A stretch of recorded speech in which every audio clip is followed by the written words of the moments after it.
Olá, olá, boa tarde para quem for entrando aí. Ao vivo agora, vamos começar uma entrevista que vai ser bem legal com um vereador aqui do Rio de Janeiro. Deixa eu esperar ele entrar, enquanto isso eu vou chamando as pessoas. Quem quiser aí também ir chamando seus amigos, ir chamando a galera que curte hostel, os hosteleiros que não seguem ainda o canal. Vamos lá, deixa eu chamar aos poucos as pessoas aqui. Esperar o Rafael entrar.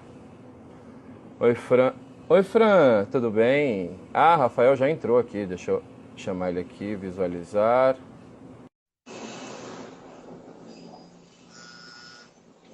Vamos lá, esperar ver se conecta.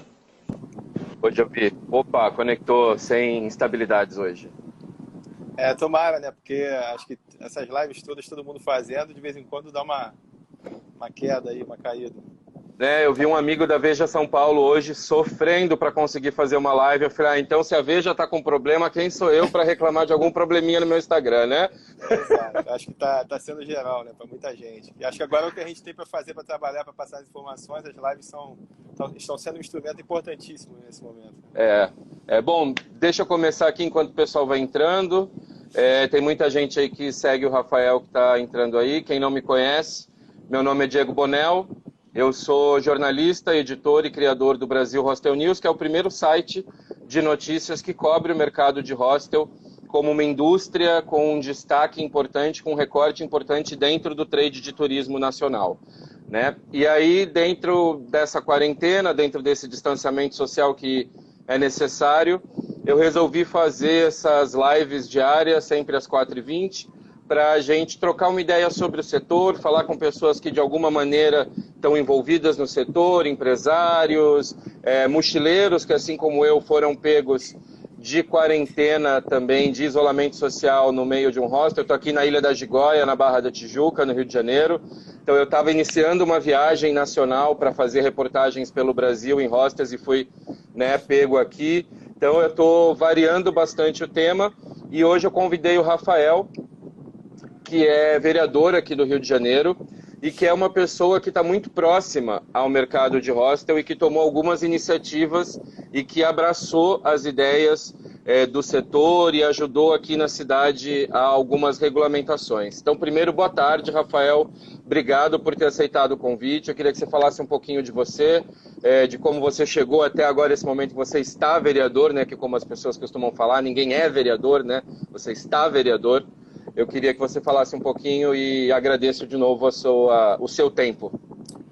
Boa tarde, Diego. Boa tarde a todos que estão aqui assistindo e entrando. Primeiro, te dar parabéns pelo seu trabalho, por tudo que você Valeu. desenvolve aí junto ao setor também dos hostels. Tá um pouquinho baixo o seu áudio, Rafael. Vou tentar melhorar aqui, ver se fica melhor agora.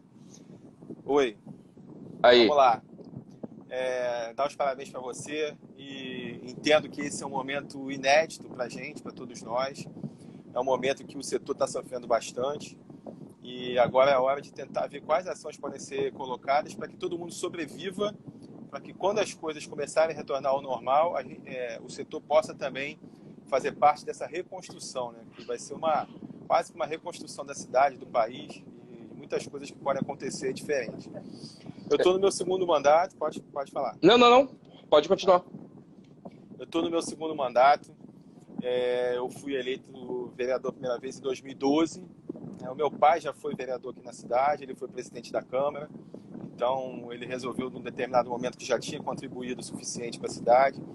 E em 2012, ele saiu, né, da vida pública como político. Claro que continua ainda me ajudando, mas eu vim candidato em 2012, me elegi no primeiro mandato de vereador.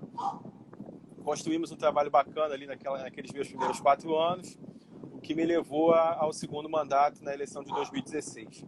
Sempre conseguindo uma faixa de mais de 20 mil votos nas eleições, o que aqui para a cidade do Rio é uma marca bem expressiva.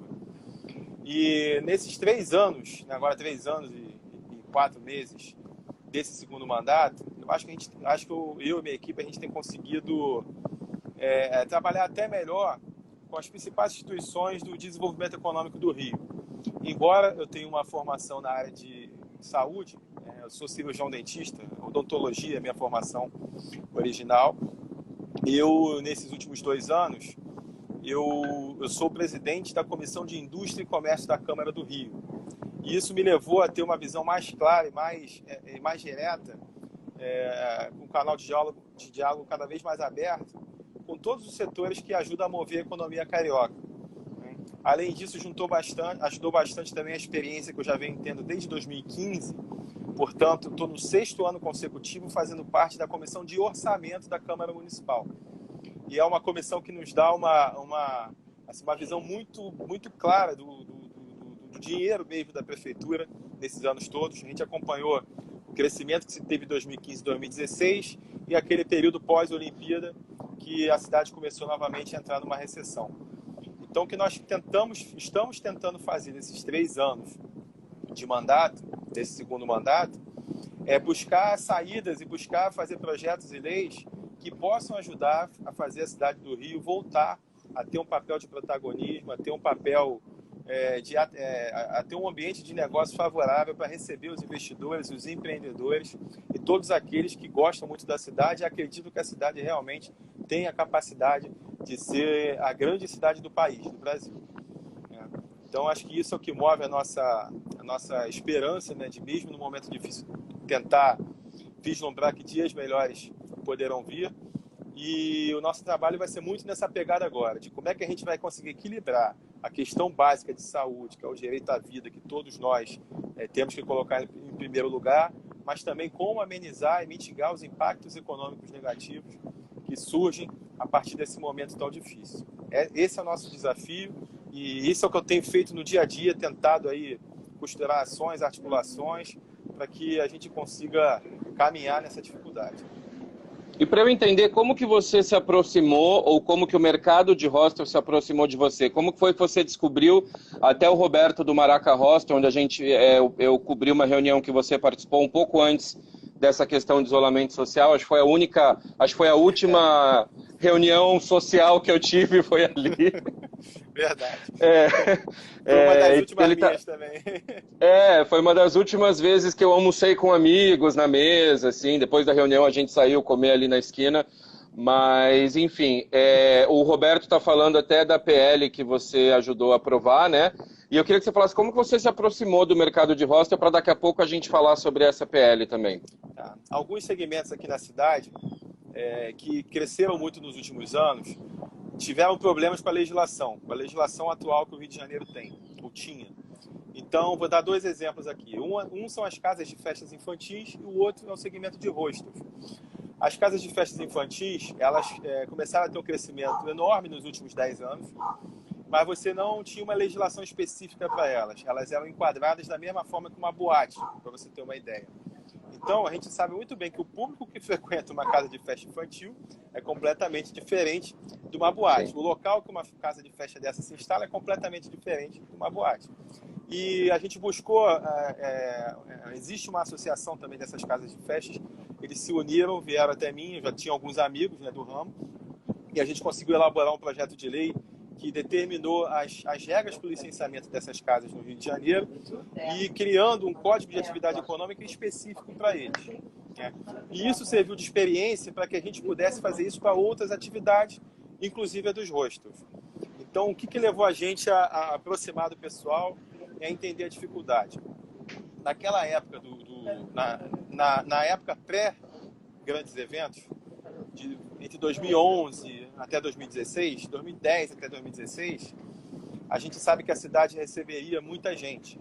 A gente teve a Jornada Mundial da Juventude, ia ter Copa das Confederações, Copa do Mundo, Olimpíada, Paralimpíada. Então, houve um estímulo, né, do governo municipal para que houvesse um aumento da oferta de hospedagens aqui na cidade do Rio. E, logicamente, muitos empreendedores viram ali uma oportunidade boa e começaram a abrir essas hospedagens e os hostels. Só que não veio junto nenhuma legislação que pudesse ajudar a fazer o licenciamento correto desses hostels. O que aconteceu é que muitos deles hoje não têm o alvará correto, né? Alguns funcionam sem alvará ou com alvará de alguma atividade que não é exatamente de hostel, alguns conseguiram a de albergue, Então a gente começou também a se juntar e a desenhar um texto que pudesse colocar um projeto para que virasse lei e que tivesse exatamente como tem que ser a regulamentação desses hostels. Então, ao longo desses anos todos, desde 2009, 2010 até o ano passado, esse ano, a gente, quer dizer, quando eu entrei no circuito, a gente começou a batalhar o texto e eu consegui, no ano passado, finalmente botar o projeto para votar na Câmara e aprovar o texto, que agora, logo depois do texto aprovado, depois logo da reunião que a gente, essa última reunião que a gente fez, ali no Maracanã, logo depois a Prefeitura finalmente fez lá a resolução definindo que agora existe um Código de Atividade Econômica Municipal para hostel. Então, no projeto, na lei, isso estava escrito que deveria ser feito. A Prefeitura, através da Secretaria de Fazenda, realmente executou. E hoje, todo mundo que agora é hostel vai poder tirar o alvará de hostel. Quem tem o de albergue, no projeto até a gente diz isso, pode fazer a mudança para hostel, inclusive sem pagar a taxa de um novo alvará. Porque antes os hostels, só para explicar para quem não sabe, acho que isso acontece em diversas cidades, é até uma coisa que eu queria abordar contigo, de como os empresários de diversos locais, tem gente aí assistindo do sul, do norte, enfim, os hostels eram enquadrados como albergues não assistenciais, né? Exato. E essa mudança é importante, ela é importante não só de nomenclatura, né? O que os hostels ganham com essa nova PL? O que é de vantajoso ter um código de atividade econômica do município que especifique a atividade de hostel? O hostel, dessa forma, fica muito mais claro que ele está elencado dentro daquelas atividades econômicas que tratam de hospedagem. Então, por exemplo, nos últimos anos, vocês sabem que o sindicato ou a indústria de hotéis tem uma força política grande porque sempre trabalhou junto com o poder público para conseguir mostrar que a gente tem força, nós temos um papel importantíssimo no turismo da cidade para receber as pessoas, já que a cidade tem uma vocação turística. Agora, você tem os hotéis têm uma determinada capacidade, um determinado perfil. Os hostels, você tem um outro perfil, né? E acho que as atividades não precisam ser concorrentes, elas se complementam. E a ideia que a gente, quando colocou o projeto, é que agora a gente facilita duas situações. A primeira é qualquer briga que tenha de reconhecimento de atividade lá em Brasília, né, que o Congresso, a União, o Congresso Nacional, eles têm a prerrogativa de fazer lá o reconhecimento, às vezes, de profissões, de atividades, e fazer uma regulamentação nacional. E aqui no Rio, criando esse Código de Atividade Econômica, isso já facilita muito esse processo. Em segundo lugar, na legislação nossa aqui, há uma facilidade, ou como é que eu vou dizer? Os hotéis, ele tem um certo privilégio com relação a alguma situação de tributos, né? Então, amarrado àquele primeiro projeto que a gente conseguiu aprovar, que agora a lei está valendo, a gente está em andamento agora com a segunda parte, que é um novo projeto, que vai tratar especificamente do IPTU dos hostels. Não sei se as pessoas sabem, mas os hotéis têm direito, por lei, a uma isenção do IPTU, que eles pagam isenção de 40%, né, do tributo. E esse nosso projeto que agora a gente está caminhando e que a gente estava lutando para aprovar esse ano, é óbvio que com essa pandemia deu uma esfriada, mas assim que voltar ao normal a gente vai continuar com o projeto, para igualar esse benefício que os hotéis têm, para igualar para que os hostels também tenham. Daí a importância de todo mundo já começar a fazer a sua troca de atividade para hostel, porque a próxima lei que a gente está lutando para aprovar aqui no Rio, nesse ano, já é essa lei que vai dar o direito a ter também o mesmo desconto que os hotéis têm no IPTU. Eu acho que isso vai ser um grande ganho, porque a gente está falando de despesa, né? Então, uma despesa fixa e uma despesa alta, né? Porque a partir do momento que o IPTU ele é considerado num imóvel comercial, ele é muito mais caro, né? E ele é uma despesa que pesa bastante no orçamento mensal do hostel. Exato. Então, a nossa próxima batalha é depois de aprovarmos a lei do licenciamento, que vai possibilitar a muita gente ter o licenciamento. Inclusive, uma coisa que é importante, aqui na cidade, muitos tiveram dificuldade por conta da questão do zoneamento, né, dos vários bairros. E a gente sabe, por exemplo, que a Zona Sul, Barra, são áreas que, naturalmente, mais pessoas tentaram abrir os seus hostels, os seus negócios, porque tem mais turistas. e tem pedaços ali da Zona Sul que a legislação dificultava muito. Então, o que a gente colocou nesse projeto de lei que foi aprovado, que agora é lei? A gente colocou um dispositivo que todo aquele empreendedor que conseguir comprovar que atuou naquele período das atividades econômicas, mesmo que esteja numa zona residencial mais restrita, que é o naquele período dos grandes jogos, você diz? Isso, exatamente. Dos grandes eventos. Tá. Quem estava funcionando naquele período, né, a prefeitura vai determinar a forma de comprovação disso, mas quem estava funcionando naquele período e continua, vai ter o direito de licenciar mesmo numa zona residencial um pouco mais restrita, que é a tal da ZR2, que a gente chama. A ZR1 é aquela super, hiper restrita, né? Só a residencial mesmo. A ZR2 é muito restrita, mas a gente sabe que tem alguns hostels localizados em zonas residenciais desse tipo. Alguns em Botafogo, Jardim Botânico, você tem alguns bairros ali que tem parte dos bairros que são desse tipo. E a gente colocou esse dispositivo para conseguir fazer com que esses que estavam trabalhando desde aquela época, que receberam o incentivo para trazer o negócio aqui para o Rio, para que eles possam também licenciar como hostel. Então, acho que isso foi muito importante, um ganho enorme ali naquele projeto que a gente conseguiu aprovar na Câmara. E você acha que não é a primeira cidade, né, o Rio de Janeiro, a ter uma PL como essa, mas você acha que o peso que tem uma cidade como o Rio de Janeiro ter aberto essa possibilidade? É claro que cada cidade é independente, ninguém está aqui falando que todo mundo se espelha no Rio de Janeiro, mas ela abre, de certa forma, um precedente, pelo menos de questionamento e de pedido para que em outras cidades uma PL parecida seja desenhada? Com certeza, acho que isso é um marco, né? Porque quando você coloca numa cidade do naipe, do porte, que é o Rio de Janeiro, isso acaba servindo de exemplo para várias outras cidades. Posso pegar exemplos até aqui no estado do Rio, que você tem os outros municípios. Eu lembro que naquela reunião que a gente participou, tinha gente lá de Búzios também perguntando e tudo. Búzios, que é uma cidade altamente turística, que deve estar sofrendo E Búzios bastante. sofre muito com a legalização de meios de hospedagem. Eu fiz uma matéria, acho que foi há 1 ano e meio atrás, mais ou menos, onde de 800 e alguma coisa meios de hospedagem que existem, menos da metade eram regularizados e eram legalizados. Até, eu acho que foi a Associação de Comércio da cidade que tentou judicialmente que o Booking, né, que é uma das plataformas que vende hospedagem, eles só anunciassem empresas que tivessem o cadastro ao menos, né? No fim não deu em nada, mas enfim. Mas então Búzios é uma cidade que sofre muito com isso, né? E abrem muitos hostels aleatórios no verão, por exemplo, né? No verão aumenta de 12 para 25, por exemplo. Entendi. É por isso que é importante fazer um projeto e uma lei que seja realmente... que vai ficar depois de legado. Daqui a pouco eu não sou mais vereador, vou sair, mas a lei ficou. Né? E quando você aprova uma lei, ainda mais uma lei complementar, que são aquelas leis que mexem, no caso específico de município, todo projeto que vai mexer com legislação urbanística, ela entra como lei complementar, que quer dizer o seguinte: para ela ser aprovada, tem que ser aprovada em 2 votações e com maioria absoluta dos vereadores. Ou seja, se aqui no Rio nós temos 51 vereadores, pelo menos 26 têm que votar a favor do projeto nas 2 votações. Então, se lá na frente eu não estou mais lá, sair, alguém resolver, essa lei eu não quero mais que ela fique valendo, tem que revogar. Mesmo para revogar uma lei, alguém vai ter que fazer um novo projeto de lei complementar para tentar revogar e ter de novo os tais dos 26 votos 2 vezes. Ou seja, é muito mais complexo. Então, a gente deixa uma garantia e fica um legado mesmo, para que as pessoas possam saber que hoje a cidade do Rio, ela está começando a ficar novamente atrativa para que os hostels possam ter o licenciamento correto.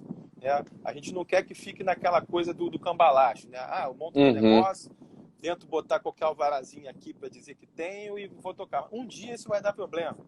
Claro. Como aconteceu com casas de festas, porque teve aquele problema da Boate Kiss e a prefeitura teve que fazer uma fiscalização muito mais pesada e intensa, e começou a ver que tudo quanto é casa de festa infantil não tinha o alvará correto. Começou a querer fechar todo mundo. E esse não é o resultado, né? Você acaba fechando todo mundo, você acaba criando um vazio entre essa cadeia que trabalha aí, porque não é só a casa de festa. É a casa de festa, é a pessoa que trabalha, a pessoa que limpa, é o cara que faz o cenário, enfim, tudo. E como que foi... porque os hostels, muitas vezes, a gente conversa isso, ainda são vistos como, hostel, né? É uma coisa meio menor. Como que foi na Câmara a sua negociação e a sua conversa e a reação dos seus colegas vereadores quando você chegou com esse projeto? Qual foi a temperatura que você sentiu em relação ao assunto? É até uma coisa bacana de falar, porque a Câmara ela é muito plural, né? Ela é muito democrática. Lá tem de tudo. Tem vereadores de todas as características. Então a gente já sabe, já conhece um pouquinho, aí não só pelos meus 2 mandatos, mas também do período que meu pai ficou lá. A gente tem um pouquinho de experiência para saber ali como é que a gente chega, idosa, conversa.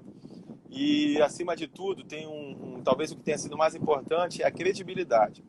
Toda vez que eu apresento um projeto, e modéstia à parte, a maior parte dos meus projetos são projetos que realmente vão ter alguma relevância para a cidade, não são projetos que vai aprovar só para ter a quantidade de projetos aprovados. Acho que quando eu apresento e ele entra na pauta, boa parte dos vereadores hoje já sabem que vai vir alguma coisa de sério ali. Uhum. Mas, tendo todo aquele tato, aquela sensibilidade de saber as diferenças, principalmente hoje, no momento que a gente vê uma polarização enorme entre direita e esquerda, né? Eu sempre vou nos extremos e explico antes, né? Ó, entrei com um projeto, aqui o texto é esse, se tiver qualquer dúvida me avisa, estou aqui para explicar e tudo. Mas foi assim, relativamente tranquilo. Mesmo uma dúvida ou outra que um ou outro tinha, mas veio falar comigo antes, não deixou para chegar o projeto para discutir e começar a explanar qualquer tipo de problema que poderia ter. Veio falar comigo antes, qualquer dúvida eu tirei ali na hora, e quando chegou o projeto para votar já estava todo mundo sabendo como é que realmente era o texto e não teve nenhum tipo de problema. A gente conseguiu assim, aprovar bem, né? Acho que eu não lembro direito da votação, acho que não teve nenhum voto contra. Eu não lembro, eu estava lá no dia também, eu lembro que eu fui cobrir esse dia, eu não lembro também de voto contra. Eu até tenho um amigo que é assessor de um vereador também, do Tarcísio. Sim. Tarcísio é o vereador, né? Tarcísio Mota. Isso. E aí ele me viu lá na Câmara e falou, o que você está fazendo aqui? Aí eu contei para ele falou, não, a gente já sabe do projeto, tá sabendo tudo. O Tarcísio é o líder da bancada do PSOL, então, e dentre eles todos ali, realmente é um cara super sensato. E a gente, sempre quando tem algum projeto mais polêmico, eu sempre vou a ele para falar, ó, eu sei que a bancada de vocês vai avaliar, tá aqui e tal. E da mesma forma que eu vou pro outro extremo, vamos dizer assim. Eu vou lá, explico e tal, e não, tudo bem, tá tudo certo. Então, acho que essa credibilidade ajuda muito para quando chegar um projeto, as pessoas saberem que se trata de algo realmente sério e relevante para a cidade. Deixa eu te fazer uma outra pergunta em relação ao setor, à união do setor. Tem algumas perguntas rolando, eu já vou fazer, Roberto, as perguntas aí que você está enviando, só para eu não perder aqui o fio da meada, senão daqui a pouco eu não lembro onde eu estou. Agora eu perdi o fio da meada. Não, lembrei. União do setor, eu ia falar alguma coisa. Isso, porque a gente tem a Rio Host aqui no Rio, né, que é a Associação de Hostels do Estado do Rio de Janeiro, não só do município. E ela foi muito maior na época dos grandes eventos, depois como você mesmo falou, depois da Olimpíada, nessa época eu era dono de hostel aqui no Rio, eu fechei o meu também, muitos hostels fecharam, porque a cidade entrou numa recessão bem braba depois das Olimpíadas, e com isso a associação também encolheu um pouco. E isso encolhe um pouco a representatividade dela como entidade que representa um mercado. Qual a importância de você, quando vai fazer um projeto de lei em relação a um setor, esse setor ser organizado em uma associação, esse setor ter dados relevantes para levar, isso pesa, isso não pesa, como que é? Pesa bastante, Diego. Vou te dizer por quê. Primeiro que vocês que estão no ramo sabem muito melhor os dados. Dados de quantidade, de empregabilidade, né, as dificuldades que se tem no dia a dia para tocar o negócio. Então, esses dados me ajudam muito a fazer a elaboração do texto. Então, eu vou juntar a parte técnica do texto com relação a licenciamento, zoneamento. E dentro do que vocês me passam de dados, a gente vai ali aperfeiçoando, né? E todo projeto de lei vai com uma justificativa. Então, quando a gente apresenta, ele é publicado também com uma justificativa, né? Uhum. E daí, acho que isso já é a primeira coisa que muitos olham. Não, deixa eu ver aqui por que ele está fazendo isso. Aí, quando você apresenta ali a quantidade de dados, o porquê, o que aconteceu, que a gente teve os eventos, aí veio uma galera tentando investir no Rio, então para que a gente precisa fazer? Então isso ajuda bastante. E geralmente, vou te dizer, isso acontece em momentos de dificuldade. Né? Aconteceu com outras categorias. Mais uma vez, a casa de festa infantil é a mesma coisa. Quando começou a ter o problema, querer fechar todo mundo, eles se uniram para valer naquela situação. E até hoje, eles conseguem ter vitórias. A gente está trabalhando junto com eles até hoje. Eles tiveram algum problema ali na Alerj, com uma lei que foi aprovada na Assembleia pelos deputados. Conseguimos nos organizar para tirar um artigo de uma lei que atrapalhava muito. Em Brasília, a gente está se movimentando com o deputado federal para conseguir ajudar também numa situação daquela MP dos eventos do turismo, né? Acho que vale também aí para os rostos.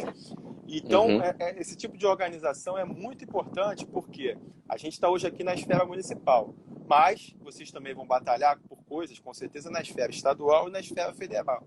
Então, esse tipo de organização, de união, é importantíssima para conseguir ter vitórias, né? E cada vez mais o setor conseguir crescendo, porque não tem jeito. Hoje as coisas se resolvem com política, né? São nas casas legislativas e são nos poderes executivos, seja em qual esfera for, municipal, federal, estadual. Então, se não tiver uma organização mínima, não vai conseguir. Então, a gente está aqui para, pelo menos no âmbito municipal, conseguir ajudar. Se precisar de articulação para abrir as portas no estadual, no federal, a gente consegue fazer e vai fazer, como a gente tem feito. E pegar outros parceiros, né, deputados estaduais, deputados federais, senadores, chefes de executivo, que possam entender a importância do setor que tem, ainda mais a gente falando, Rio de Janeiro, cidade, estado, que o turismo é uma das principais atividades econômicas. Então a gente precisa fazer essa bandeira ficar sempre ali por cima, né, para que vocês tenham um protagonismo e todo mundo olhe realmente o setor como um setor com um papel fundamental aqui para a cidade e para o estado. Eu entrevistei recentemente o secretário nacional de turismo do Ministério do Turismo também, e ele falou exatamente disso no âmbito nacional, até aproveitando os hosteleiros que estão aí, que não responderam ao censo que a Associação Brasileira de Hostels e Novas Hospitalidades está fazendo.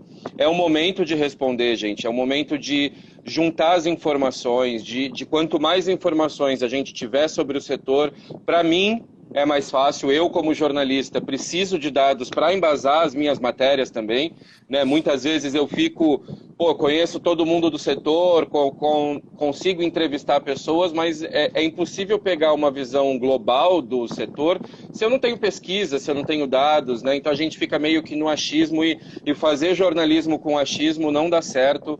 Um jornalismo nem o factual ou jornalismo de setor, que é o que eu faço aqui. Então, principalmente o jornalismo de setor, ele precisa ter dados muito bem embasados para a gente não ser leviano, né? Acho que ser leviano é uma coisa que eu estou correndo disso e não quero. Então, quem puder responder, que é hosteleiro que está assistindo, entre em contato com a B-Hostel, eles têm o link, é 5 minutinhos, eu vi o questionário, é simples, ninguém vai dar o segredo da empresa para ninguém, é só para ter dados embasados. Deixa eu ver o que tem de pergunta aqui, Rafael, para a gente não se perder. Cadê? Ajudou muito. Bom, vamos com o Roberto aqui do Maraca. Ele está perguntando como podemos, junto com a prefeitura, renegociar multas que já foram renegociadas e agora, com o fechamento das nossas portas, não vamos conseguir honrar as negociações passadas devido às dificuldades da legislação. Então, acho que é isso, né? As pessoas tinham algumas multas que tinham sido renegociadas para pagamento talvez parcelado, enfim, não sei exatamente, mas que agora, com essa situação, não tem como honrar com isso, né? Como que as pessoas podem fazer isso em relação à prefeitura, essa negociação? Só para dizer para o Roberto também, assim, dar o alô aí para o Roberto, a gente, no início ainda da pandemia, a gente conseguiu fazer uma reunião com o prefeito e com vários representantes de setores econômicos. E eu, como presidente da Indústria e Comércio, fui o vereador que estava junto ali do pessoal. E essa reunião foi para que cada um pudesse falar das suas angústias, né, solicitar alguns pleitos, falar sobre algumas ações que podem ser importantes nesse próximo momento. E desde então, Qual está sendo o meu papel importante na pandemia? A Câmara tem se reunido com sessões virtuais, mas são sessões virtuais onde a velocidade dos projetos de lei já não andam, já é mais devagar, não são rápidos, mas todos os dias eu tenho feito contato com o gabinete de crise ou com setores da prefeitura para que a gente conversasse. Anteontem, por exemplo, a gente teve uma reunião importante com a secretária de Fazenda. E já existe uma predisposição, parece que está para chegar aí para a semana que vem, um projeto de lei que o prefeito está mandando para a gente, lá para a Câmara votar, que vai tratar da situação dos tributos e do que já tem todo mundo de dívida ativa. Por exemplo, as multas que não vão ser pagas vão cair na dívida ativa. É o tal do projeto Concilia de novo. Eles vão voltar com uma nova forma de tentar fazer essa conciliação para o futuro pagamento e vão colocar as condições. Quem conseguir pagar à vista vai conseguir pagar com desconto agora ainda maior e vai ter a possibilidade de novamente reparcelar, né, tudo aquilo que ficou, que não vai conseguir pagar. Então a prefeitura se comprometeu a mandar para a gente ainda na semana que vem um projeto de lei para tratar justamente dessa questão da renegociação das dívidas e dos tributos para quem está devendo. E acho que isso vai ser importante aí para o setor. Então tem uma solução, ninguém precisa ficar desesperado aí no momento. Calma, Roberto. Calma, meu amigo. Sugiro aguardar uma semaninha para a gente conseguir ver o que vai acontecer. Uma das coisas que a gente já conseguiu nessa semana, principalmente quem tem, por exemplo, uma cantina, um bar, tudo aí, a gente conseguiu fazer a postergação do pagamento da TLS, que é a taxa de licenciamento sanitário. No mês de abril, agora no final do mês, no dia 30 de abril, seria o vencimento. Você tem que fazer pelo sistema, né, o seu requerimento de licenciamento sanitário e gera uma guia de pagamento. Quando você paga essa guia, aí automaticamente você está licenciado. É assim que funciona hoje aqui na cidade do Rio. Então, o que a gente conseguiu fazer? Eu tinha colocado como projeto de lei na Câmara, a Prefeitura pegou a parte do texto, né, que eu colocava da postergação do pagamento e botou como decreto, ou seja, já está valendo. Então, até o dia 30 de abril, todo mundo tem que fazer no sistema o requerimento do licenciamento sanitário, mas essa guia de pagamento sai com vencimento de 30 de junho. Então, a gente ganhou 2 meses para que todo mundo possa... A gente espera que em junho as coisas já estejam melhorando e a gente espera, então, que em junho já se possa ter uma condição melhor e esse pagamento ficou postergado para junho. Quem fez o licenciamento até 30 de abril e só vai pagar lá em junho, a Vigilância Sanitária não pode fiscalizar, não pode autuar pela falta do licenciamento. É óbvio que se tiver uma cantina com barata, não tem jeito, mas a falta do licenciamento não vai ser motivo para uma multa ou uma autuação. É isso. Tá. E essa questão da PL dos hostels, só voltando rapidinho, ela tem alguma relação, ela tem alguma, não facilitação, porque não é nem essa a vontade, mas alguma relação direta com a vigilância sanitária? Isso tem alguma questão de vigilância dentro dessa PL? Todo mundo que precisa licenciar na vigilância, que é agora no dia 30 de abril. Então, quem tem que fazer o licenciamento tem que fazer o requerimento do sistema, como fez no ano passado, tem que fazer até o 30 de abril, mas a guia de pagamento da taxa de licenciamento não vai ser para agora, vai ser só para 30 de junho. Então tem esse período aí de 2 meses para pagar. E aí é aquela coisa, né? Eu espero que, se chegando lá a coisa não estiver melhor, aí vai ter que se achar uma outra solução, vai ter que se achar alguma outra maneira de postergar, enfim, porque realmente os hostels, a maioria, grande maioria está fechada, né?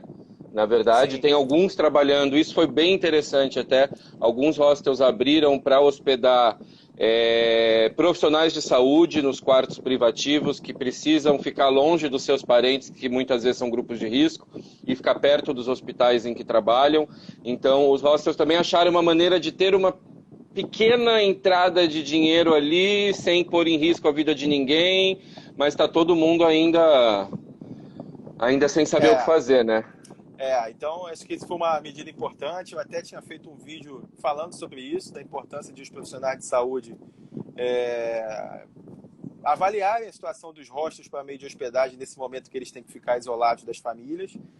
Acho que o custo-benefício vale muito, e fica aqui a dica para todo mundo que trabalha no hospital, em clínica, que está todo dia ali tendo que lidar com pessoas com pacientes, com pessoas que podem ter a doença e não podem ficar mais junto das famílias nesse período, acho que o hostel é uma excelente saída. Pegar algum que fique próximo do seu local de trabalho, eu acho que talvez seja a melhor opção nesse momento. E eu vi aqui a pergunta também só, mas se em junho a pandemia ainda estiver com tudo mundo isolado. É óbvio que a gente faz um projeto analisando uma situação. Se em junho estiver ruim, a gente vai entrar de novo com o pedido para postergar novamente. Né? A gente vai avaliando caso a caso e todo dia eu estou aqui atento. Eu acho que agora o importante é a gente ficar atento às ações, porque essa questão de planejamento de data é muito futurologia, né, Rafael? É muito difícil você... Não, a partir de junho eu vou estar com a porta aberta. Não sei, ninguém sabe, infelizmente. Tem uma pergunta aqui do Ricardo, que o Ricardo é do Grupo Celina, que é aquele hostel enorme que tem ali na Lapa, perto dos Arcos, e tem em diversos lugares do Brasil. Se eu não me engano, o Ricardo é do marketing do Celina, se eu não estou enganado.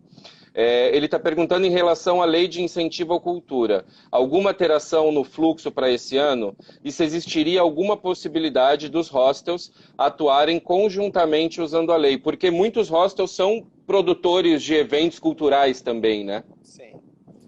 Isso aí vai ter que ser uma coisa que vai ter que alinhar com a Secretaria aqui de Cultura. Né? A princípio, parece que o edital tá de pé. Né? Vocês podem até me confirmar isso aí que eu não levantei, mas parece que o edital tá de pé. E só que agora tem aquela situação, você não pode aglomerar gente. Então, qualquer atividade que faça aglomeração de pessoas, não. Mas, a princípio, isso é uma coisa que vai fluir até o final do ano. A partir do momento que você consiga novamente juntar as pessoas, naturalmente isso vai estar em vigor. Vamos lá. A Fernanda Ferrão, que é do Gaia Hostel e é a presidente da Rio Host, atual presidente da Rio Host, está pedindo o decreto, se você tem esse decreto que você comentou. Aí depois você manda para a galera, você tem o contato do pessoal da associação, ou me manda também pelo WhatsApp, que eu mando para eles. Eu mando para você, Diego, pelo WhatsApp, e você beleza. Todo mundo. Pode ser? Pode ser, vamos lá. Da Fernanda também, já manda direto para ela que ela encaminha para a associação, que eu não tenho oficialmente nenhuma relação com a associação, apesar de ser muito próximo a eles. Vamos lá. O Leandro Caverna, que é aqui do Beach House, onde eu tô, é o dono do hostel onde eu tô, tá perguntando aqui, ele tá lá na unidade da Barra, do Jardim Oceânico. Multas por falta de alvará podem ser suspensas ou negociadas para quem já tem alvará agora? A pessoa tomou uma multa antes, quando ela não tinha o alvará, ou não tinha como adaptar a casa, não tinha como, né, fazer todos os trâmites exigidos. É possível renegociar isso agora? Não, isso vai cair naquela situação do concilia. Essa multa ela não vai ser cancelada, tá? Mas ela pode ser negociada? Ela pode ser negociada com um novo projeto, como eu falei, que o prefeito vai mandar lá pra gente, para que coloque no bolo e tenha uma renegociação para ou aumentar muito o número de parcela, ou se puder pagar à vista, que tem um desconto bem considerável para facilitar. Tá, legal. E, bom, vamos falar um pouquinho do cenário da cidade do Rio, do que você imagina, que a gente tem mais 15 minutos, senão eu sempre me perco na hora, e aí de repente o Instagram derruba, eu não consigo nem falar tchau. Como que tá entre os vereadores, como que você está sentindo a conversa em relação ao turismo no Rio de Janeiro, né? Porque eu tenho conversado com hosteleiros de São Paulo, e São Paulo tem um grande fluxo de turismo de negócios, de turismo de eventos, de turismo de saúde, enfim, esse turismo que ele não é supérfluo, ele não é de lazer, né? Ele não precisa da vontade da pessoa para ir curtir. Ele tem uma demanda, por exemplo, muitos eventos em São Paulo foram adiados para o segundo semestre, já tem hostel fechando reserva para o segundo semestre, e o Rio tem uma agenda de eventos bem diferente de São Paulo, né? A gente tem um fluxo muito menor de eventos aqui no Rio.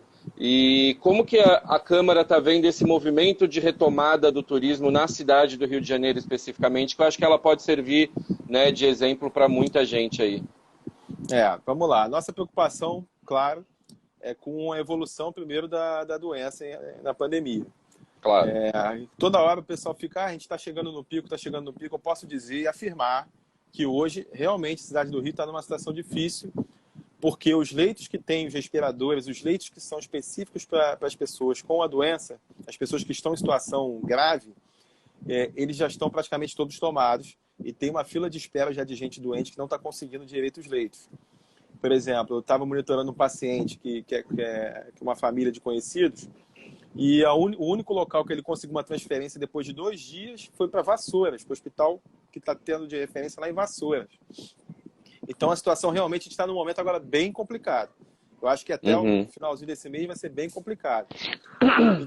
Então a conversa que a gente teve com os vereadores da Secretaria de Fazenda vai passar por soluções que vão ter que mexer na situação urbanística da cidade. Né? Acredito que a partir ali do meio do ano, a gente consiga aprovar alguns projetos para tentar incentivar áreas com potencial construtivo, alguma coisa do tipo, para que a cidade consiga novamente receber, fazer com que a economia volte a girar. Acho que nesse momento, o ente federado que mais pode ajudar os micros, os pequenos e os médios, né, as micro, pequenas e médias empresas, é o governo federal. Eles anunciaram aquela tal linha de crédito com a taxa bem baixinha do BNDES, do Banco Central, mas só que essa operação ela é feita via bancos privados. Né? E até há pouco tempo, os bancos privados, todo mundo que tentava ligar, o empreendedor que ligava, não conseguia a tal da taxa que eles anunciaram que ia ser baixinha. Então, se não tiver uma intervenção forte do Ministério da Economia para que os bancos privados realmente executem as taxas que foi definida naquilo que o próprio governo anunciou, vai ficar difícil para muita gente. Então, essa cobrança tem que ter a todo momento. E por quê? Porque o governo federal já aliviou um pouco a situação dos bancos. Como é que funciona? Os bancos eles têm que fazer o tal do depósito compulsório, que é um dinheiro que fica guardado lá para se precisar usar o Banco Central e tudo. O que eles fizeram? Eles determinaram que os bancos não precisariam fazer esse depósito na quantidade que eles fazem. Né? Eles diminuíram bastante esse valor para que os bancos tenham liquidez e pudessem fazer os empréstimos com as condições que o governo federal está imaginando que seja. Só que até agora isso na prática não está funcionando.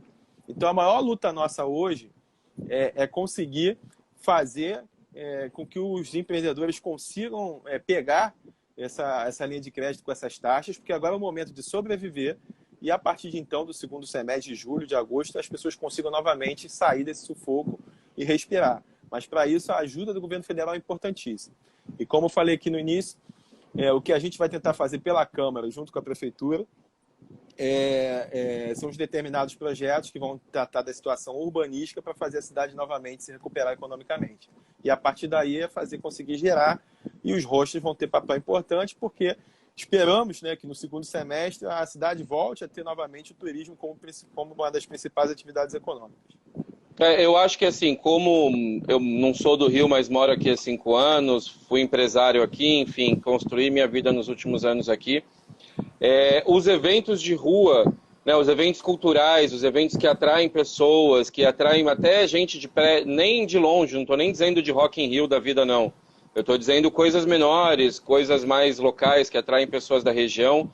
Elas, nos últimos anos, foram pela parte do executivo municipal, sendo cerceadas de alguma forma e limitadas, para usar um português mais polido. Eu queria que isso fosse até uma coisa que você levasse, porque esses eventos eles movimentam muito o setor de hostel, porque é um evento para a galera mais jovem, que a galera que vem passar um final de semana, 3, 4 dias no Rio, tem a sua importância, a ocupação de rua, a ocupação do espaço público, os eventos culturais na rua, tem bastante importância. Tem uma pergunta aqui do Diogo, que é da Associação Nacional de Hostels, acho que ele entrou depois na live. Diogo, o Rafael já respondeu sobre a importância, depois eu te passo aí do censo e das associações e das informações, foi o começo do nosso papo. Então, sim, quando ele vai para uma apresentação de projeto de lei de um determinado setor, que é organizado, que tem uma associação, que tem dados, sim, facilita e sim é importante, todo mundo responde o censo. Manda o link aí, Diogo ou Guilherme, quem tiver aí da associação, a gente está fazendo, eu estou ajudando eles nesse trabalho de formiguinha, de todo mundo responder o censo, porque a gente tem, sei lá, 1000 hostels no Brasil, e acho que eles estão com 100 respostas ainda, então a gente precisa ainda fazer muito mais esforços para que isso aconteça. Rafael, muito obrigado mesmo pela sua participação, pelo seu tempo, pela sua explicação e pela sua defesa do setor, que pô, é muito importante para todo mundo, para quem gosta de hostel, para quem gosta de turismo, para quem gosta do Rio de Janeiro. E eu queria que você deixasse aí o seu recado final para todo mundo que está assistindo. A gente teve uma audiência bem legal. Bom, primeiro te agradecer, Diego. Na realidade, a oportunidade é ótima porque essas conversas a gente faz naturalmente no dia a dia, mas no momento a gente só pode fazer ela virtualmente, não pode fazer pessoalmente nesse momento. Então, eu tenho conversado bastante com várias pessoas dos setores econômicos e vocês podem ter certeza de que os hostels o hostel é um dos setores que eu estou ali, vou defender porque eu acredito que vai ser um dos setores que vai poder participar da recuperação econômica do Rio de Janeiro. Eu vou honrar ali o meu papel de presidente da Comissão de Indústria e Comércio para defender sempre o empreendedor, né? Às vezes na Câmara a gente lida com um pouquinho de demagogia, porque tem uma dificuldade que, poxa, tudo tem que ir para... Às vezes as pessoas criminalizam quase o empreendedor, o investidor, o empresário, né? Mas na realidade a gente tem que dar condições para que vocês possam fazer o que vocês sabem fazer de melhor, que é empreender, que é poder fazer, gerar economia, que é gerar emprego, gerar renda e gerar uma atividade que é tão importante aqui para a nossa cidade como o turismo. Então, eu tenho defendido bastante essas pautas lá e, como eu falei, apesar de eu ser formado na área de saúde, né, a minha pauta principal do meu mandato é a do desenvolvimento econômico. Então, isso eu estou levando, vou levar até o final do meu mandato, até o final desse ano. E estou à disposição de todos vocês, apesar de a gente ter que se reunir virtualmente. Mas qualquer pessoa que precise de alguma orientação, principalmente nesse período agora, preciso tirar meu alvará, como é que eu faço? Estou com problema com a vigilância, estou com problema com qualquer órgão público. O meu gabinete está à disposição de qualquer um para a gente conseguir ajudar ali a destrinchar os problemas nesse momento tão conturbado. Estou trabalhando todo dia, trabalhando pelo telefone, trabalhando com reuniões virtuais. Então não deixei de fazer nada, né? Claro que de uma forma diferente, mas a gente está fazendo todo dia, trabalhando bastante, eu e minha equipe, para conseguir levar as informações e para conseguir fazer essas articulações que são tão importantes. Para finalizar, dizer que naquela reunião que a gente fez com o prefeito, com os secretários e o grupo dos setores econômicos, uma coisa que a prefeitura se comprometeu foi que na volta dos eventos, eu até sugeri isso para o pessoal dos hostels no dia que a gente aprovou o projeto de lei. A gente faz os eventos, como é que a gente faz? Tem dificuldade. Hoje você tem aquele Carioca Digital que você faz a consulta prévia de eventos e essa consulta, quando ela é aprovada, você pode fazer o evento. Faz dessa forma, quando puder voltar a ter as aglomerações, obviamente, faz dessa forma que vocês vão pagar sempre uma TUAP, que é a taxa de uso de área pública, para isso, correto? O que a gente já tem um compromisso da prefeitura. A partir do momento que voltar os eventos, durante algum período, eles vão isentar o valor dessas TUAPs, para que vocês não precisem pagar as TUAPs desses eventos que vão ser feitos, seja no hostel, seja na rua, seja o que for. Aí vale para os eventos culturais, para tudo quanto é tipo de evento. Então, uma coisa que a gente conseguiu ter de compromisso deles, para que ajude, né? É menos uma despesa para quem for fazer o evento.